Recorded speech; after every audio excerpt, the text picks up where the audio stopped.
Amira had always possessed a presence that seemed to command attention without demanding it. She was a young woman of 24, her features delicate yet striking, framed by hair that cascaded like midnight silk over her shoulders. Her eyes were perhaps her most remarkable feature, large, almond-shaped, and gleaming with intelligence and warmth. Those who met her often found themselves caught in the gentle radiance of her gaze, as if she could see beyond the surface and into the very soul. Though her beauty was apparent to all, it was her kindness and innate grace that made her truly unforgettable. Amira moved through life with a quiet confidence, a subtle strength that manifested not in words, but in the softness of her gestures and the genuine care she showed to others.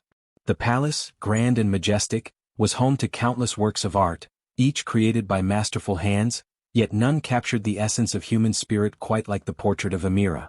Commissioned by the royal family to honor her for reasons long whispered in corridors of the court, the portrait was painted by the palace's most celebrated artist, a man whose talent was rivaled only by his obsession with perfection. He had spent countless hours observing her, sketching her in the gardens, following the gentle turn of her smile, the arch of her eyebrows, the subtle curve of her hands as she tucked loose strands of hair behind her ears.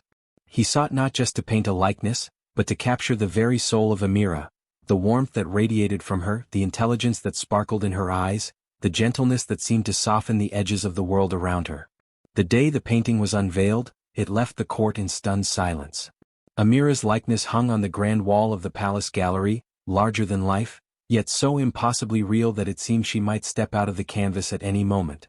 Courtiers and visitors alike were drawn to the portrait, standing before it for hours, captivated by the uncanny lifelike quality.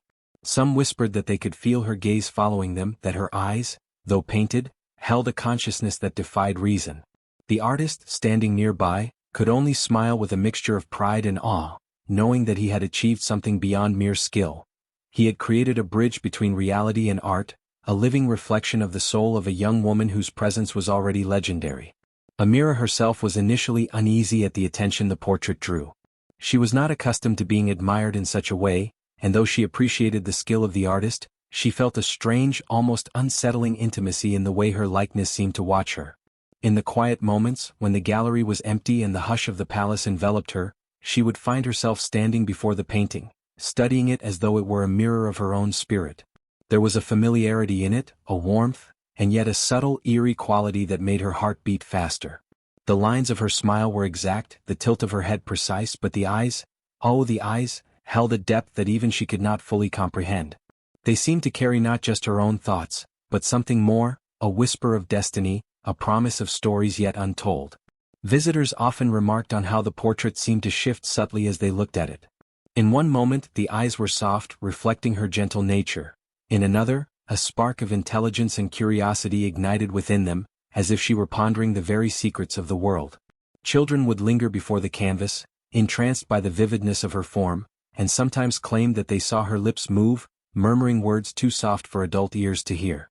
The courtiers, ever wary of omens and mysteries, began to speak in hushed tones of the painting's strange vitality, wondering whether Amira herself possessed some hidden magic that had transferred into the pigments of the canvas. Amira's life, however, remained grounded in the realities of kindness and responsibility. Despite her fame within the palace walls, she continued to visit the poor and the sick in the city, bringing food, comfort, and gentle words to those in need. She spent hours tutoring children in the arts of reading and writing, delighting in their astonishment at new ideas and stories. Her intelligence, always sharp and alert, combined seamlessly with her compassion, creating an aura that drew people not just to her beauty, but to her wisdom and her heart. Those who knew her personally often said that the portrait, while remarkable, captured only a fraction of her true spirit. It immortalized her face, but the laughter, the thoughtfulness, the quiet courage of Amira, the moments that truly defined her essence, remained alive in the living person who walked the halls of the palace each day. The artist, meanwhile, became obsessed with the idea that he had not merely painted a young woman, but had somehow ensnared a fragment of her very soul. He would revisit the portrait night after night, unable to tear himself away from the subtle movements of her eyes, the soft play of shadow and light across her cheeks. He felt a mixture of reverence and fear, as if the painting might speak to him or reveal secrets not meant for mortal ears. Others noticed his odd fascination, but none dared question him openly, for to challenge a master in the palace was considered dangerous, and to question the wonder of Amira's likeness bordered on sacrilege. As time passed, the portrait of Amira became more than art, it became legend. Courtiers would tell stories of the painting's uncanny qualities, how it seemed to witness events in the palace, how its gaze lingered on those who entered the gallery with intentions both pure and deceitful. Visitors from distant lands requested audiences with the queen merely to behold the canvas that had captured the essence of a living soul so flawlessly. Some said that even the king, despite his preoccupations with politics and power, would pause in his busy routines to glance at the painting, perhaps seeking in it a reminder of beauty, of virtue, or of a life untouched by the corrupting shadows of courtly ambition. Through it all, Amira remained humble, unaware that her image had begun to take on a life of its own. She walked the palace corridors with the same quiet grace, attended to her duties with diligence, and offered her kindness without expectation of reward. Yet the portrait, ever vigilant, ever alive, stood as a silent witness to her existence, a frozen yet breathing testament to the harmony of beauty, intelligence, and gentleness that defined her being. People would come and go, generations would pass, but the eyes in that canvas, wide and luminous, would forever hold the essence of Amira, a girl whose presence could not be contained, whose spirit had leapt from the world of flesh into the world of art, where it would remain vibrant and unforgettable for centuries to come. Queen Isolde arrived at the palace with all the grandeur and confidence expected of a royal consort, her jeweled gown glinting in the candlelight, her every movement measured and precise. At 28, she carried herself with an air of authority and elegance, yet beneath the regal exterior lay a fragile ego that could not withstand comparison. From the moment she first laid eyes upon Amira's portrait hanging in the grand gallery, a cold shiver of envy gripped her heart. The painting was mesmerizing, capturing not just Amira's beauty but the essence of her gentle, luminous soul, and Isolde could not help but feel diminished in its presence. Each time the queen entered the gallery, her eyes lingered on the lifelike depiction of Amira. She studied the delicate curve of Amira's lips, the intelligent sparkle of her eyes, the effortless grace captured in the tilt of her head. The artistry was undeniable, and though Isolde understood that the painting itself was a tribute to someone long absent from the palace, she could not stop the storm of jealousy that brewed within her. It was as if Amira, frozen in oil and canvas, were mocking her very existence, reminding her that no jewels, no finery, no title could recreate the kind of admiration Amira commanded so effortlessly. Isolde feared that the king, though married to her now, remained captivated by the portrait. Every whispered story of Amira's deeds, every tale of her kindness, seemed to bolster the legend of a woman who had once walked these halls, leaving an indelible mark on all who knew her. The queen's envy twisted her perception. She imagined the king stealing glances toward the gallery when he thought no one watched, imagining his heart still lingering on a woman who could no longer compete in the living world. Nights passed with Isolde staring into the polished gold frames of mirrors, questioning her own reflection, measuring her worth against a woman who existed only in memory and paint. The jealousy did not remain a quiet, private flame.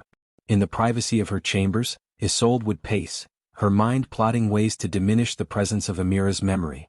Thoughts of removing the portrait, of concealing it, even of replacing it with images of herself, gnawed at her relentlessly. She could not bear the idea that Amira's image might overshadow her own authority, her own beauty, her own claim to the king's attention.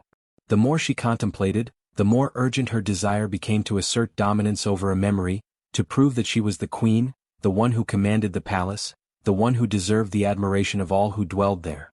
Yet despite her scheming, a deeper fear lurked beneath Isolde's envy, a fear that she could never match the genuine warmth and intelligence that radiated from the woman in the portrait. No amount of adornment, no display of power, could replicate the natural grace that Amira exuded effortlessly.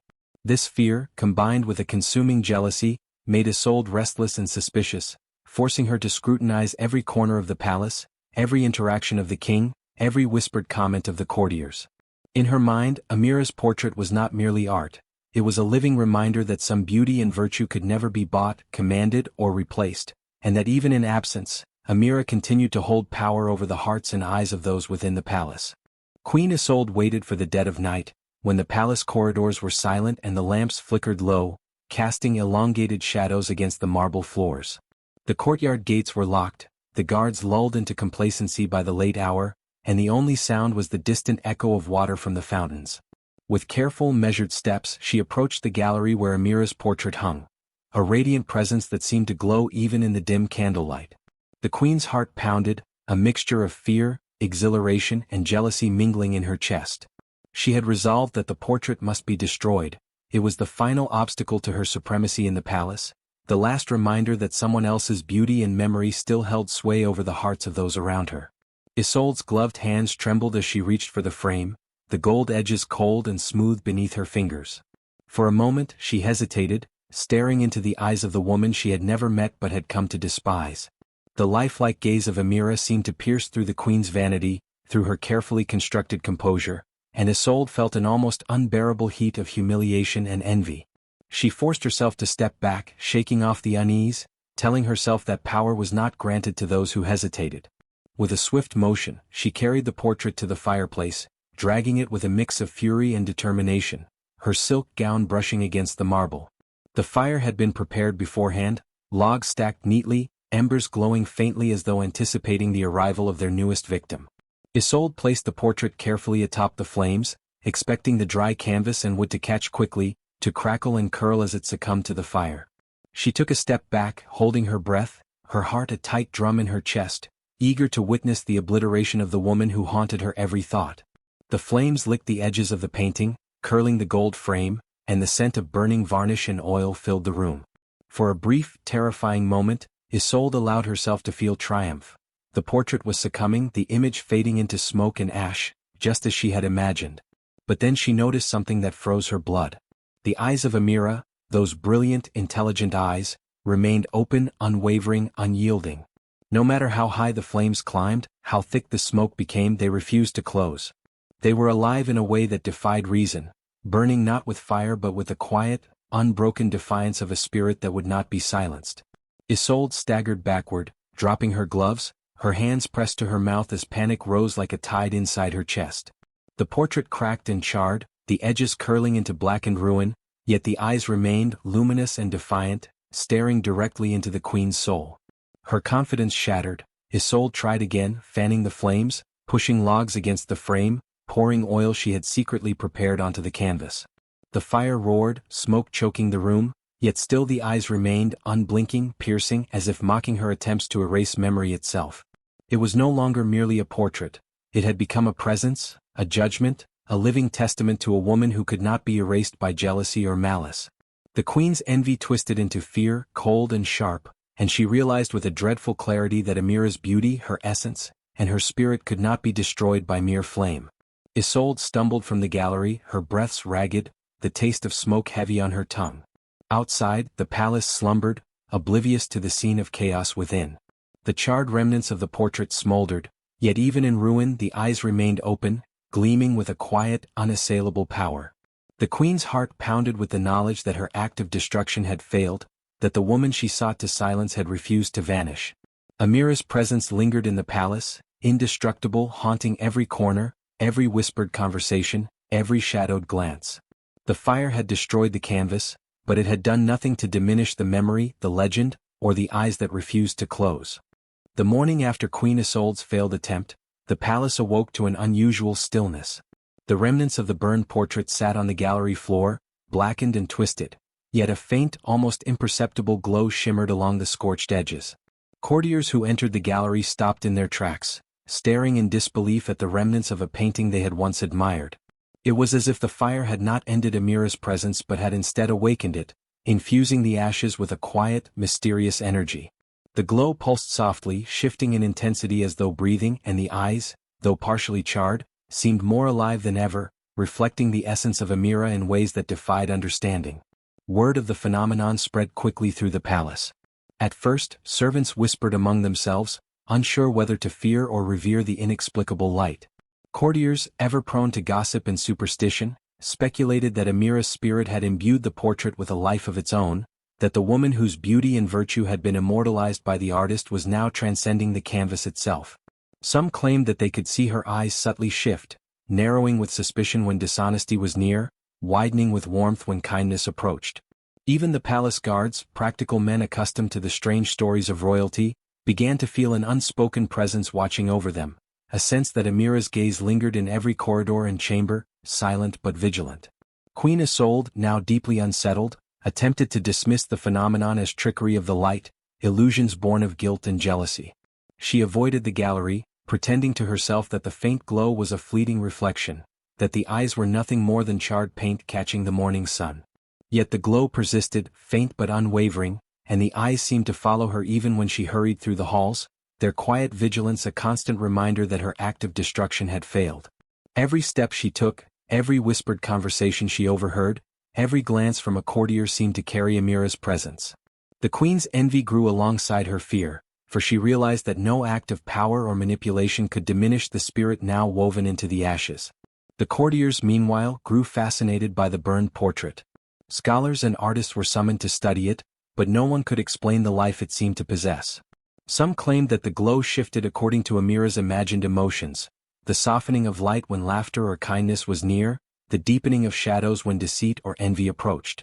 Others whispered that the eyes themselves were a mirror of the palace, observing and reflecting the true nature of those who entered. Servants reported feeling a sense of comfort when standing near it, as if Amira's spirit protected them, while those who plotted or schemed felt a subtle chill, a warning from a presence unseen but undeniably real. Over time, the burned portrait became a symbol of both wonder and caution. It was no longer simply a painting but a guardian of memory and spirit, a silent sentinel preserving the essence of a woman who had lived with kindness and intelligence. Even Queen Isolde could not deny its influence. She could feel its gaze in the quiet hours, a quiet rebuke for envy and malice, a reminder that true presence and virtue could not be destroyed by fire or jealousy. The palace, once indifferent to memory and legacy, now operated under the quiet supervision of a spirit that refused to fade. Amira's eyes watched over the corridors, her spirit reflected in every flicker of the glow, and those who encountered the charred portrait came to understand that it was more than art, it was a living testament, a guardian of heart and truth, unyielding and eternal. The palace, once a place of predictable routine and calculated politeness, began to shift under the subtle influence of the burned portrait. Though charred and scarred by fire, the eyes of Amira glimmered with a life that defied explanation, and her spirit began to communicate in ways so subtle that only the most attentive noticed. A flicker of light along the blackened canvas might signal an approaching danger, a shadow moving across the gallery floor might warn of deceit, and the faintest sway of the frame could indicate that someone's intentions were not as honorable as they appeared. It was as though Amira, though no longer among the living, had taken on the role of silent sentinel, her spirit woven into the very essence of the painting, observing, judging, and protecting the palace from threats both overt and concealed. Servants and courtiers alike began to speak in hushed tones of the portrait's uncanny behavior. One maid swore she had seen the faint outline of a hand reach from the charred frame, pushing a candle just enough to prevent it from tipping over, saving the gallery from an accidental fire.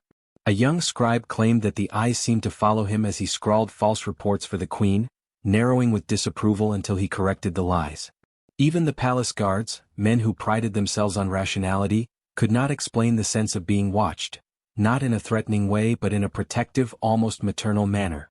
It was as though Amira's spirit had transcended the boundaries of paint and canvas, becoming a living presence, guiding the actions of those who dwelled in the palace and observing the schemes of those who sought to manipulate or harm. Queen Isolde, unaware that her jealousy had awakened something beyond her comprehension, found herself increasingly unsettled. Plans that once seemed flawless began to falter inexplicably. Messages were delayed, plots discovered, and her own servants appeared reluctant to follow through on her commands. At first, she blamed coincidence, imagining that she had been careless or that chance had conspired against her. But subtle occurrences, the flicker of a candle at the precise moment she intended mischief, the shadows in the gallery seeming to shift to reveal her secrets, gradually convinced her that the portrait was no ordinary image. It was alive, observing her, judging her, and subtly undermining her every move. Amira's spirit did not communicate in words, but the portrait's quiet gestures were unmistakable to those attuned to them. A faint pulse of light would appear along the frame when an intruder or conspirator approached, and shadows cast by the flickering glow often revealed hidden doors or secret passages that could be used to prevent danger. Courtiers learned to watch for these signs, understanding that the charred painting had become a guide, a protector, a guardian of truth. Even the faint movement of the eyes, the slight narrowing or widening depending on the moral weight of the situation, conveyed warnings that could be acted upon with precision. Over time, the palace became a place of quiet reverence for the living image. Those who sought to harm the royal family or manipulate events for selfish gain found themselves thwarted, often without understanding why. Amira's eyes watched silently, her presence a gentle but unyielding force against malice and deceit. The queen, despite her power and influence, grew increasingly frustrated, sensing that some unseen authority had claimed dominion over the palace, an authority that even she could not challenge. And so, through flickers of light, subtle shadows, and almost imperceptible movements, Amira's spirit continued her vigilance, protecting the palace, preserving her legacy, and silently observing the schemes and machinations of a queen consumed by envy. Among the many who served in the palace, Malik was known not for ambition or cunning, but for his unwavering loyalty and keen perception. A man in his early 30s, with deep brown eyes that seemed to see more than others, he had served the royal household for nearly a decade. He had witnessed the comings and goings of courtiers, the petty rivalries of those who sought favor, and the quiet dignity of figures like Amira, whose memory lingered in whispered stories. It was Malik who first noticed the unusual activity around the burned portrait, long before the more curious courtiers dared to speak of it. At first, the changes were subtle. A faint glow along the charred edges, shadows that seemed to move independently of any source of light, and a delicate shift in the eyes of Amira that conveyed more than paint ever could. Malik observed quietly, never revealing his suspicions to others, for he knew the palace thrived on secrecy and rumor, and any mention of supernatural occurrences could be twisted into accusations of madness or disloyalty. Instead, he took careful note, watching when the eyes seemed to narrow in warning, when the faint pulse of light brightened as if in approval, and when the shadow of a figure he could not see stretched across the gallery floor to warn of danger. Realizing that the portrait was more than a mere painting, Malik began to act with quiet reverence. Each day, he left small offerings near the base of the charred frame, fresh flowers from the palace gardens, polished stones that caught the light in a certain way, and carefully folded notes with words of gratitude and respect. These offerings were never meant for anyone to see, they were gestures to honor the spirit he believed resided within the portrait, a silent plea for guidance and protection. Malik noticed that after he left these small gifts, the glow of the portrait seemed to brighten, and the eyes held a warmth that had not been there before, as if Amira's spirit acknowledged his devotion. Malik also began to leave subtle messages for those he trusted, guiding them through situations the portrait seemed to warn about. When a rival courtier plotted to deceive the king, Malik discreetly hinted at hidden dangers or quietly repositioned objects to prevent harm. The palace staff began to feel a sense of calm and protection when Malik was nearby, though they could not name its source. Only he understood that it was the portrait, Amira's presence, that guided his careful interventions, and that his small acts of devotion were creating a bond with the spirit he now served. Despite his reverence, Malik remained cautious. He never spoke of the portrait's powers aloud, for he understood the fragility of belief in the supernatural and the risks of drawing attention to himself or the queen. Instead, he worked quietly in the shadows, leaving offerings and following the subtle cues of the glowing eyes. He began to notice patterns, the way light would pulse in response to danger, how the shadows seemed to stretch toward those with ill intentions, and the comforting warmth when kindness or honesty was present. These signs became his guide, a secret language between a loyal servant and a spirit who had refused to fade into memory. In time, Malik's quiet devotion ensured that Amira's presence was not only preserved but strengthened. Through his respect, her spirit gained an ally in the living world, one who would act on her behalf, protect the palace and honor her memory. And though the queen remained unaware, Malik had become the bridge between the charred painting and the life it continued to watch over, a silent partner in preserving the power and vigilance of a spirit that would not be silenced. Queen Isolde awoke each morning with a tight knot of dread coiled in her chest. The burned portrait, once a symbol she had intended to erase, had become a persistent reminder of her failure, a silent accuser of her envy and insecurity. She had believed that fire could obliterate memory, that scorched canvas and charred edges could erase Amira from the palace and the king's attention. Yet every attempt to remove it, to hide it in storage or replace it with images of herself, had failed inexplicably. The portrait seemed impervious to all her efforts, glowing faintly even in the dimmest light, the eyes unblinking, always watching. Her envy had twisted into a gnawing fear, one that consumed her thoughts and shadowed every decision she made. Isolde's panic began subtly at first, manifesting in small irritations that she tried to dismiss. She would glance at the gallery door as she passed, imagining movement within, sensing the eyes of Amira tracking her every step. Servants reported hearing her mutter curses under her breath, pacing the hallways in the dead of night, or lingering near the portrait to peer at it through narrowed, suspicious eyes.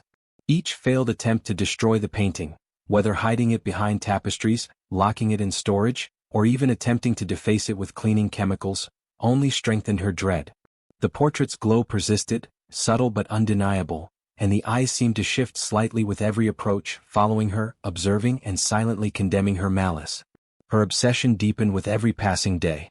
The queen began to neglect her usual duties, consumed by thoughts of the portrait and the fear it inspired. Every interaction in the palace was colored by her paranoia. She suspected even the most loyal servants of conspiring with the spirit she could not control. Courtiers noticed her restless glances, the tense stiffness in her posture, and the sharpness of her words, but none dared question her openly. They whispered among themselves, noting how the queen's beauty and authority seemed overshadowed by an invisible presence, a force that even her power could not dominate. Attempts to manipulate others to remove the portrait only heightened her frustration. When she commanded guards or servants to carry it away, subtle obstacles prevented her plans from succeeding. A hand slipped, a rope frayed, a key misplaced at the crucial moment. Each failure felt intentional, as though the portrait itself, or the spirit within it, mocked her efforts, demonstrating that she was powerless before a force she could neither see nor destroy. The sense of helplessness gnawed at her, deepening her obsession and fear, and she began to retreat into herself, pacing alone in her chambers, replaying every glance of Amira's eyes in her mind, feeling their silent judgment in every shadowed corner of the palace. Isolde's envy had matured into dread, a haunting awareness that she could never erase what she most feared. The burned portrait was no longer simply an image. It had become a living testament to a presence she could not command, a reminder that true virtue and beauty could endure beyond fire, jealousy, and the reach of her power. Each flicker of the glow, each subtle shift of the eyes, fed her fear, keeping her awake at night, restless and powerless. And as the days passed, the queen understood with grim certainty that no matter what scheme she devised, Amira's spirit would remain, unyielding and eternal, haunting the halls she sought to dominate and proving that envy could never overcome essence. As the days turned into weeks, the burned portrait's influence over the palace grew more evident, and whispers of its living power began circulating among those who noticed its subtle interventions. Objects that might have fallen upon unsuspecting courtiers seemed to stop midair, swaying slightly before landing safely on the floor. Candles that threatened to topple or ignite draperies were often redirected by invisible forces, their flames curving away from danger. Even messages, some written hastily or hidden with ill intent, revealed themselves in curious ways. Ink smudged to expose lies, notes slipping from envelopes to land precisely where they could be found, or cryptic markings appearing on parchment as if guiding the hand of the observant. The palace had come to feel under the protection of a silent guardian, a presence both unseen and undeniable, whose vigilance extended beyond the gallery walls. Courtiers and servants soon noticed the patterns. A young page carrying an important missive stumbled, only for the letter to shift gently to the side, avoiding destruction. A tray of fine porcelain, precariously balanced on the edge of a staircase, hovered for a brief moment before sliding safely to the floor. Scholars who pored over confidential documents discovered subtle hints written in seemingly empty margins, drawing attention to omissions or errors that might have caused embarrassment or misfortune. None could explain these miracles rationally, yet they occurred too consistently to dismiss as coincidence. The burned portrait, they realized, was not merely an object of beauty or memory, it was a sentinel, a living presence protecting the palace from calamity, whether minor or great. Malik, the loyal servant who had recognized the portrait's vitality early on, acted as its discreet intermediary. He placed offerings, observed subtle changes in light and shadow, and guided those who seemed attuned to the spirit's quiet signals. Under his careful watch, the protective influence of Amira's spirit became more precise and deliberate. Courtiers learned to respect the charred painting, understanding that its power was not arbitrary. It responded to moral weight, the purity or malice of intent, and the needs of those who served the palace with honesty and diligence. Even Queen Isolde, despite her jealousy and fear, could not escape the portrait's influence. Her schemes were foiled in ways she could neither predict nor counter, reinforcing the unassailable authority of Amira's presence. The protective acts of the portrait were subtle but undeniable, and word of its intervention spread quietly, enhancing the legend surrounding Amira. Courtiers spoke in hushed tones of the ways it had averted disasters, often framing their accounts as rumors or anecdotes so as not to appear superstitious. Servants who had initially dismissed the glowing eyes as a trick of light began to treat the gallery with reverence, leaving small gifts or bowing respectfully as they passed. Even the palace guards, pragmatic men of duty, felt the reassurance of an unseen hand guiding them, preventing mishaps and averting danger at the last possible moment. With each protected fall, diverted fire, or revealed message, Amira's influence became more concrete in the minds of those within the palace. She was no longer merely a figure of memory or admiration. She had become an active guardian, shaping the safety and order of the royal household. Courtiers speculated that the spirit of the young woman, once immortalized in paint, now existed beyond the canvas, her vigilance stretching across corridors, chambers, and secret passageways. Even in the queen's presence, her aura of quiet authority remained, proving that no envy, no power, no human scheming could diminish the impact of her unwavering guardianship. As the palace adjusted to this extraordinary reality, the legend of Amira solidified. She was not simply remembered, she was revered. The burned portrait, glowing faintly in the gallery, became both a symbol and a shield, a silent protector whose vigilance ensured that no harm would pass unnoticed and no malice would go unchallenged. Through these subtle yet profound acts, Amira's presence continued to shape the palace and the lives within it, her legend growing stronger with each day, an unyielding testament to the power of spirit, virtue, and enduring vigilance. The king, a man accustomed to the measured order of palace life, first became aware of the unusual activity surrounding the burned portrait in the quietest of ways. At first, it was the subtle incidents that caught his attention: a tray of delicate glassware narrowly avoiding disaster, servants reporting inexplicable guidance and carrying urgent messages, and the faint glow that seemed to emanate from the gallery even during daylight hours.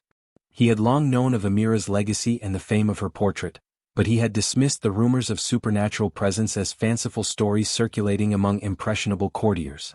Yet, the evidence was mounting in ways that defied reason, and the king's curiosity, mixed with concern, drew him to the gallery one afternoon, where the charred painting rested, glowing faintly and watching. As he entered, the king noticed the eyes, once mere pigment, now brimming with an inexplicable vitality. They seemed to follow him across the room, calm yet perceptive, as if measuring the intent of everyone who approached. Servants and courtiers, who had previously whispered behind closed doors, now looked to him with a mixture of reverence and fear, silently urging discretion. Malik, loyal as ever, remained at a respectful distance, but the subtle nods and gestures he offered were not lost on the king, who began to sense that the burned portrait was no longer just a work of art, it was a living presence, and one that exercised influence over the palace in ways both protective and profound. The king's attention quickly shifted to Queen Isolde. He had noticed her restlessness, the nervous tension in her movements, and her increasingly erratic behavior. Rumors of her attempts to remove or destroy the portrait reached him through hushed corridors and discreet observations by the palace staff. Slowly the pieces came together: her envy of Amira, the failed attempts to erase her memory, and the strange protective activity surrounding the portrait. The king realized that the queen's jealousy had created chaos not only for herself but for the safety and order of the palace. Her schemes, fueled by fear and envy, had placed everyone at risk, provoking the very presence she sought to suppress. Determined to understand the truth fully, the king summoned Isolde to the gallery, his voice calm but edged with authority. He led her to the charred remains of the portrait, where the faint glow pulsed as though acknowledging their arrival. The queen's composure faltered under the king's scrutiny, her hands trembling slightly as she tried to mask the dread that had become her constant companion. He spoke of the incidents, of the subtle interventions, the almost miraculous protections that had preserved the palace and its inhabitants. His words were measured, yet heavy with consequence, and Isolde felt the weight of her failure pressing upon her. The king's gaze swept to the portrait, and for the first time he acknowledged aloud what everyone else had sensed in whispers. The charred eyes of Amira reflected not just the memory of a woman, but a spirit vigilant and alive, guarding the palace from harm, observing those with malice in their hearts, and ensuring that virtue and order endured. The queen's envy, once dangerous but contained, had now been confronted by a force beyond her control. Her schemes, her attempts to erase Amira's presence, were rendered powerless by a vigilance that could not be shaken. Confronted by the king, Isolde realized fully the consequences of her jealousy. Her fear and obsession had endangered not only her position but the very safety of the palace and its inhabitants. The king's words, calm but resolute, made it clear that Amira's spirit was no mere memory or tale, it was a living guardian whose influence must be respected. And in that moment, the queen understood that she had been powerless against a presence that transcended her jealousy, one that would endure long after she had gone, and one that commanded the reverence of everyone within the palace walls. The whispers among the courtiers had grown louder, impossible to ignore any longer. No longer were they confined to hushed corridors or secret chambers. The burned portrait, glowing faintly on the gallery wall, had become a phenomenon that demanded attention. One by one, the members of the court ventured into the gallery, drawn by curiosity, fear, and awe. At first, they approached cautiously, unsure if the rumors were merely fanciful tales designed to unsettle the palace. But as their eyes met those of the portrait, a sense of undeniable reality settled over them. The eyes of Amira, charred, luminous, and impossibly alive, seemed to follow their every movement, reflecting awareness, intelligence, and a subtle, profound power that no living courtier could claim. It began with small gestures that captured their attention. A servant reached for a candle, and the flame bent slightly as if guided by an invisible hand. A page stumbled over a loose stone on the gallery floor, and a faint pulse of light from the portrait illuminated the safe path before him. Courtiers saw shadows stretch and shift as if in response to their actions, sometimes revealing hidden dangers, sometimes emphasizing moments of honesty or kindness. It became impossible to dismiss these occurrences as coincidence. The burned canvas had transcended its material form. It was no longer simply a portrait but a living presence, active and observant, reflecting the spirit and intelligence of the woman it depicted. As more courtiers observed, a quiet reverence began to take hold. They noticed the subtle changes in the eyes, the way the glow responded to moral weight, the manner in which the shadows seemed to interact with truth and deception alike. Those who approached with sincerity felt a warmth, a reassuring presence that seemed to guide them gently. Those whose intentions were selfish or deceitful felt unease, a cold tension that warned of missteps before they occurred. The palace, long governed by rigid hierarchy and ambition, now had an observer beyond human comprehension, a silent guardian that demanded acknowledgement of virtue and caution in wrongdoing. The courtiers began to share their experiences in whispers, careful to avoid drawing the queen's ire, but unable to suppress the wonder and awe they felt. They spoke of Amira's eyes following movements across the room, of faint shifts in light and shadow that seemed almost deliberate, and of the sense that the spirit could read hearts and intentions with perfect clarity. The charred portrait, once a reminder of envy and jealousy, had become a symbol of enduring presence, one that no malice could erase. Even Queen Isolde, now subdued and aware of her failures, could not escape the collective recognition of the portrait's power. Respect and reverence spread through the palace as the courtiers internalized a simple but profound truth. No envy, no scheming, no human effort could diminish the essence of a presence rooted in virtue, intelligence, and spirit. Amira, through her portrait, had transcended the limitations of life and death, becoming a guardian and symbol of enduring influence. The courtiers adjusted their behavior, mindful of their actions in her presence, aware that their every move might be observed by eyes that refused to fade. By the end of the day, the gallery had transformed from a quiet room of memory into a sacred space of acknowledgement and respect. The courtiers understood that Amira's memory and spirit were inviolable, that her eyes would continue to watch, guide, and protect the palace. The legend of the young woman captured in paint had become undeniable, her presence a constant reminder that true essence cannot be destroyed, that envy cannot erase virtue, and that those who act with kindness and integrity will always be seen, even when unseen, by a spirit that refuses to fade. The palace settled into a rhythm unlike any it had known before.